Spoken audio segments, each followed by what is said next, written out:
Meditations for every day in the year by Bishop Richard Challoner. February 24th. On the Blessed Eucharist as it is a sacrifice of propitiation. Consider first that the sacrifice of the body and blood of Christ is also a sin offering, or a sacrifice of propitiation, for obtaining mercy and pardon for our sins. The dead man contracted to divine justice by sin was infinite, and nothing that any one pure man, or even all mankind put together, could do or suffer for the expiation of sin, could bear any kind of proportion with that debt, or go any part of the way towards the cancelling of it. Much less could the blood of oxen or goats, used in the ancient sin offerings of the law, have any virtue in them to wash away sin. Therefore did the Son of God take a body and blood for us, to substitute this new victim in the place of those old ones. Psalm 39. This body and blood he offered in sacrifice upon the cross for the sins of all mankind. With this he paid our ransom and completely redeemed us.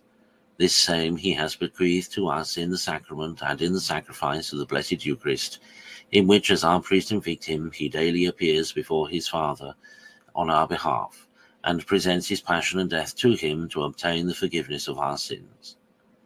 Thus the sacrifice of the Eucharist is truly propitiatory in virtue of that blood of the New Testament, the fruit of which it applies to our souls.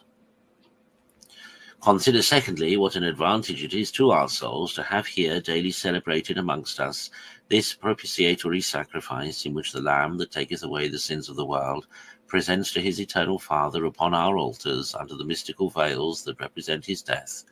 His body is broken and slain for us, and his blood is shed for our sins, and with his body and blood intercedes to obtain mercy and pardon for us. What sinner can despair of the forgiveness of his sins, if, like the prodigal child, he desires to return home to his true Father? When he sees here before him, pleading as it were upon the altar, the victim by whose blood all our sins were cancelled. When he sees the great high priest of God and man offering a sacrifice for the remission of his sins. Oh, let us go, therefore, with confidence to this throne of grace, that we may obtain mercy and find grace in seasonable aid. Hebrews 4:16. Consider thirdly, my soul, how much occasion thou hast for this sacrifice of propitiation. Alas, how great is the debt thou owest to divine justice for thy numberless sins. Recount to thyself, O sinner, in the presence of thy God, all thy years in the bitterness of thy soul. Isaiah 38:15. See how very early thou didst incur the dreadful guilt of mortal sin.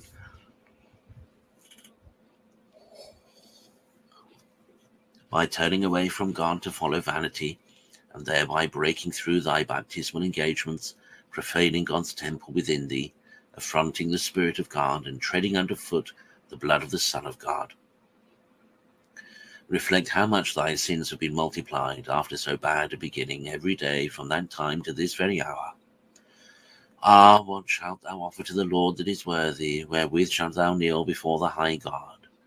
Micah 6:6. Neither holocaust, nor thousands of rams, nor yet thy own blood can expiate thy guilt. The blood of Christ alone can do it, and with this thou kneelest before the Most High, when thou assistest at the sacrifice of the altar, where this blood is applied to thy soul. Neither is it applicable to thy soul alone, but the inexhaustible treasures of mercy, which are laid open in these sacred mysteries, give us a confidence to join all here in a body with our great advocate and high priest at our head, and to plead for mercy through this same blood, for our brethren also, both living and dead, that we may obtain for them all the remission of their sins, and a discharge of all the debts of punishments due to their sins. Conclude to embrace this great means of obtaining mercy and grace by assisting daily, if it lies in thy power, at this propitiatory sacrifice. With a contrite and humble heart, and making on this occasion a confession of all thy sins at the feet of Jesus Christ, who is here both priest and victim. If thou art diligent in this practice, the blood of Christ will infallibly obtain for thee the remission of thy sins.